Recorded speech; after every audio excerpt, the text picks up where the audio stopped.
इतनी लीलाएं हैं हमारे यहाँ ब्रज में ठाकुर जी के प्राकट्य की, किशोरी जी के प्राकट्य की, कहां तक उसका वर्णन करें। तो ये भाव दोनों पक्ष में चलेगा। अगर किशोरी जी नहीं भई हैं तो भी, और किशोरी जी है चुकी हैं तो भी। अगर किशोरी जी को जन्म है चुका है तो ब्रजभानु जी कीर्ति मैया टीको लेकर के आए, बोले हमारी लाली 11 महीना की, भाई तो ब्याह होएगो लाला को, या को टीको कर जा रहे हैं अभी। ठाकुर जी को टीको भयो है। सब ब्रजवासी आनंद में गा रहे हैं, झूम रहे हैं, उत्सव मना रहे हैं। ठाकुर जी बड़े आनंद में। छठी उत्सव है रो ठाकुर जी को 6 दिना के लाला है गए। और जैसे ही ठाकुर जी 6 दिना के भये, पूतना नाम की राक्षसी आई। और वह पूतना नाम की राक्षसी अपने पयोधर में विष लगा के आई।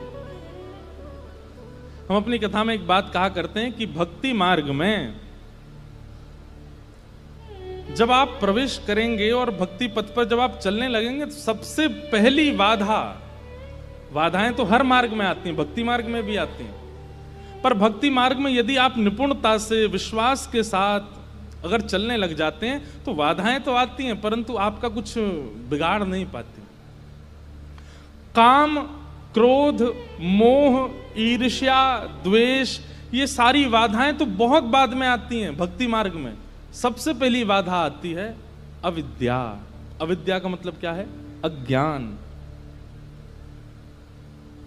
और ये अविद्या, अज्ञान कई रूपों में आ जाता है।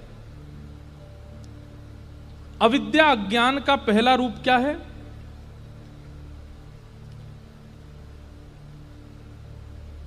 आडंबर। क्या है? आडंबर।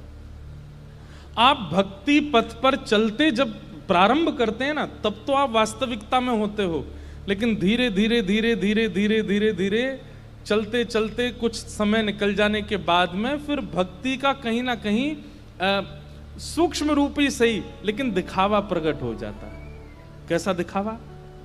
जब आप किसी गैर वैष्णव को देखते हो, जो वैष्णव नहीं है, उसके सामने आपके मन में ये भावना आने लग जाती है, रोज तिलक लगाते हैं, 4 बजे तो उठ जाते हैं, हम बिस्तर छोड़ देते हैं चाहे रात में 1 बजे सोए हों,